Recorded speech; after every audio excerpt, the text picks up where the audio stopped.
today's press briefing. As always, as you have questions, please post them in the chat feature. Let me know who you are and what outlet you're with.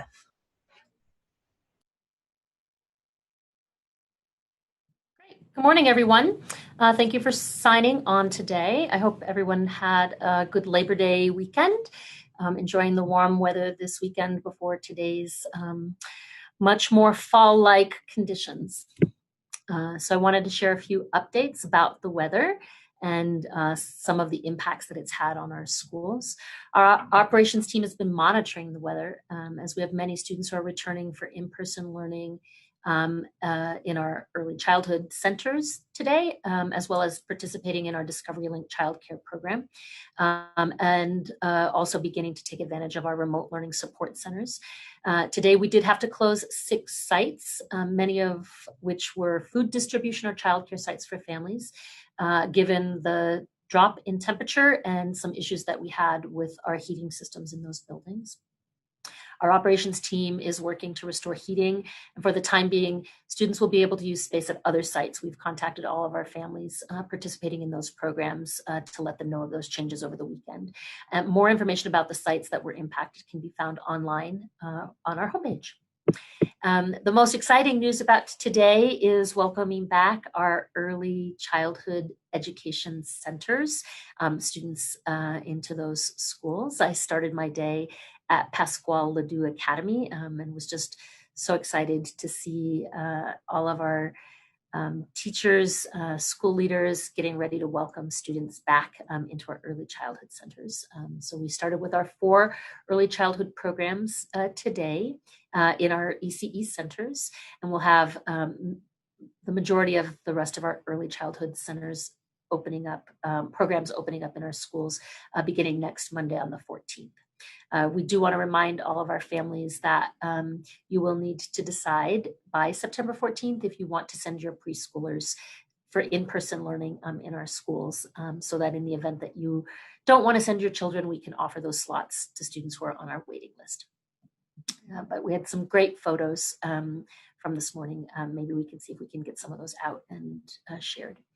The next thing that I wanted to share was about the NAACP versus DeVos ruling. We have some really great news for DPS students as well as students across the country in the recent federal court case that Secretary of Education Betsy DeVos and the U.S. Department of Education cannot divert desperately needed funds away from public schools into private schools. The court ruled that Secretary of Education Betsy DeVos and the U.S. Department of Education violated the clear language of the Coronavirus Aid, Relief, and Economic Security Act, which is also known as the CARES Act. So public schools across the country now will have the full amount of CARES Act funding to which they are entitled. This lawsuit was led by the NAACP, public school parents, and school districts across the country, and aimed to protect critical COVID-19 aid for public schools and their students. As the COVID-19 health crisis continues, we will continue to fight on behalf of our students, and we will continue to advocate for equitable funding, equitable access to funding that will support our most vulnerable students. So that was a really great news to get over the weekend. So we'd love to open it up to see if there are any questions that you have about these topics or any others.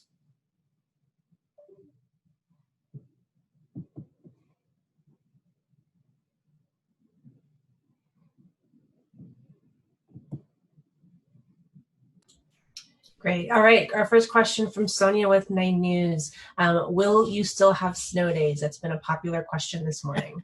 Hi, Sonia. Yeah, thank you for that question. I have been saying that, the silver lining to what we are learning about the pandemic is the opportunity to continue learning even with the need to go into a quarantine or potentially even the need around extreme weather conditions. And so our hope is that we're going to be able to stay connected with our students much more closely via technology because we know how critical, particularly in a year like this year, it's going to be to maximize learning time. So we have not made any firm decisions about how we'll handle inclement weather that typically would have led to a snow day, but my sense is we will be able to stay connected to our students via technology, even when the weather doesn't allow us to get out on the roads. Thank you. And from Melanie with Chalkbeat, any update on when schools might reopen before October 16th based on the stoplight metrics or COVID dashboard? And how many free learning centers are open today? How many do you expect to open this week? Yeah, thanks, Melanie. Really important question. So we have been monitoring our dashboard really closely, along with monitoring the conditions in our schools for a safe re-entry into our programs.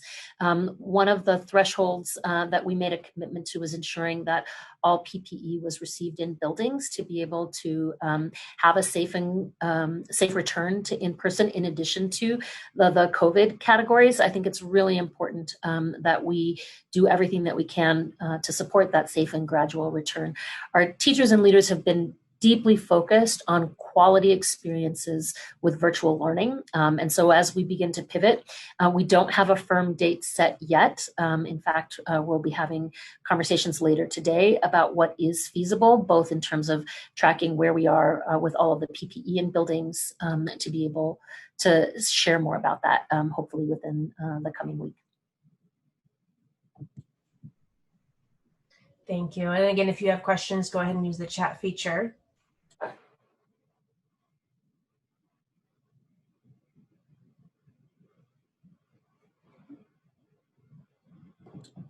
Oh, yes. I'm sorry, Melanie. A question from Melanie. Just how many learning centers are open as of right now? Yeah, so thanks, Melanie.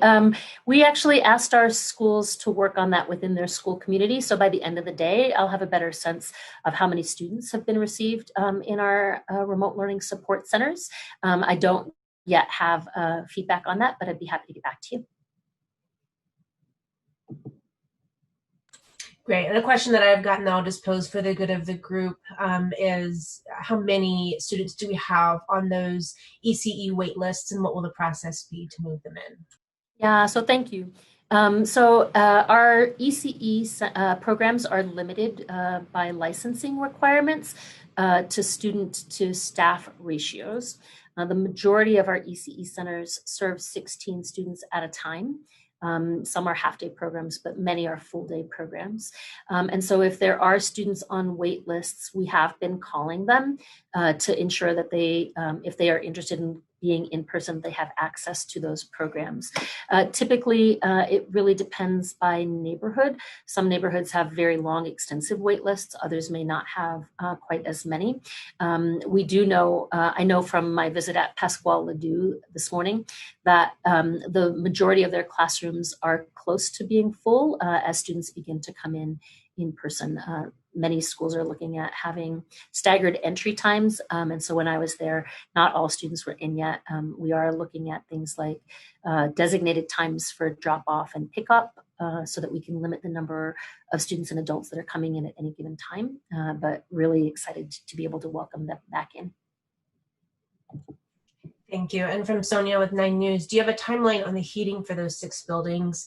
And how many students and staff are impacted by this? Yeah, it's different in each of the different cases. Some of the sites were food distribution sites. And so while we may not have students in the building, we would have had staff who were helping distribute food. We are continuing to use some of those sites, just making the food in a different location and bringing it for distribution to those places. We had a couple issues with boilers where we're waiting for parts. We anticipate that all of the buildings will be back up and functioning, hopefully by Thursday at the latest.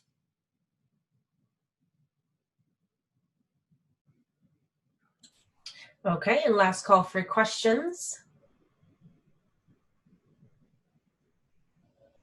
Okay, we have John from the Denver Post. How many early childhood education centers open today for in-person? And is that the first in-person that DPS has done? Yeah, thank you. So we had 4 early childhood centers that opened for in-person classes today. These are the first regularly scheduled classes for students and teachers.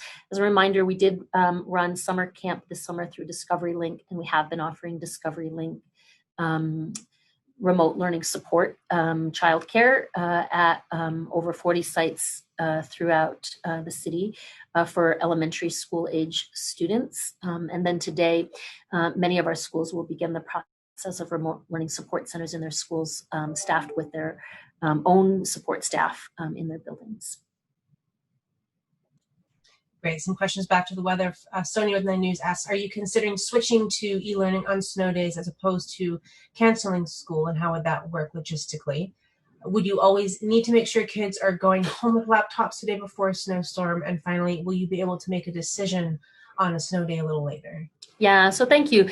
So the good news about our support for students with technology is we actually are going to be asking our students to use their technology on a regular basis when we're in person or when kids are going home. And so it'll be a lot more like taking your backpack with your books. We'll want kids to be able to continue to use their Chromebooks all the time. It will really be helpful. Many of the concerns that we had in the past about kids having access to the internet to complete homework, for example, will not be an issue any longer. So we are going to be asking our students to use their Chromebooks just like they would any of their other school materials, taking it back and forth, making sure it's charged overnight, things like that. So sort of the equivalent back when I was a student of having your pencil sharpened, we want to make sure our Chromebooks are charged when we get to school. So kids will be able to take them back and forth when we're in person. It'll be great because then, like I said, they'll be able to complete their schoolwork via technology, which is something that we know most of us do for our regular work, and the majority of students are doing as well now.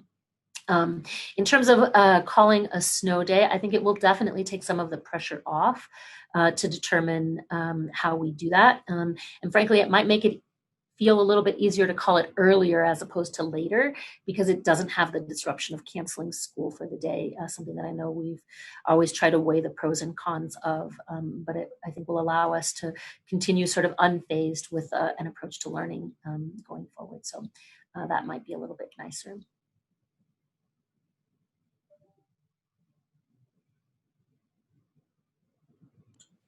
Okay, well, if that's it, we'll go ahead and wrap up for today. Any follow-up questions, just follow up with me directly, and we'll see you back here next week. Thank you. Thanks, everyone.